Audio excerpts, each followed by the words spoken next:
The comments were brutal. Parents were calling me violent and unstable. They said people like me shouldn't be allowed near schools. I deleted my Facebook and Twitter accounts rather than read more. That evening, my boss sent an email asking about concerning reports he'd received. He scheduled a meeting with HR for the next day. The email mentioned conduct unbecoming and reputation damage to the company. My stomach sank, realizing this could cost me my job.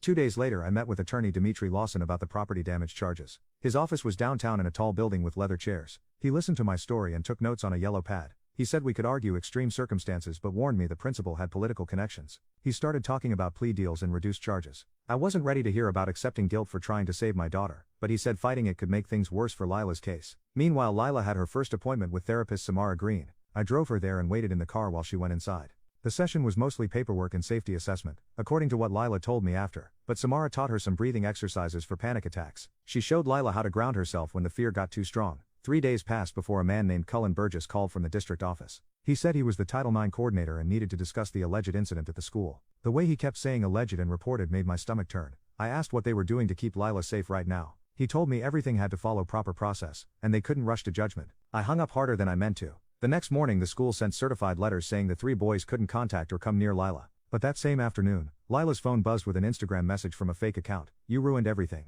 was all it said, but we both knew who sent it. I took screenshots of everything, including the account details and timestamp. Lila's hands shook for the rest of the day, even after I forwarded everything to Detective Norris. She called back 2 hours later with the first good news we'd gotten. The school had security cameras in the hallway near that bathroom, and she'd gotten the footage. You could see all 3 boys going into the bathroom area right when Lila's text to me started. The timestamp showed this was happening while the principal was still at her desk eating lunch. This proves she could have helped but chose not to. Detective Norris also got all the phone records from that day. Every single text Lila sent me was there with exact times. My call to the school at 12:47 was logged. The secretary's call to security about property damage came at 1:03, but she never mentioned anything about a student being attacked. Each piece of evidence made our timeline stronger. The detective said this pattern of documentation would help our case. Then the same nurse's report came in, and I had to run to the bathroom to throw up. The clinical words describing what happened to my daughter were worse than any nightmare. But Detective Norris said this medical evidence moved everything forward in a big way. 3 weeks into therapy with Samara, something amazing happened. Lila slept through the entire night without waking up screaming or crying. She'd been using the grounding technique Samara taught her, like naming 5 things she could see, 4 she could hear, and 3 she could touch. That morning she came downstairs looking rested for the first time since the attack.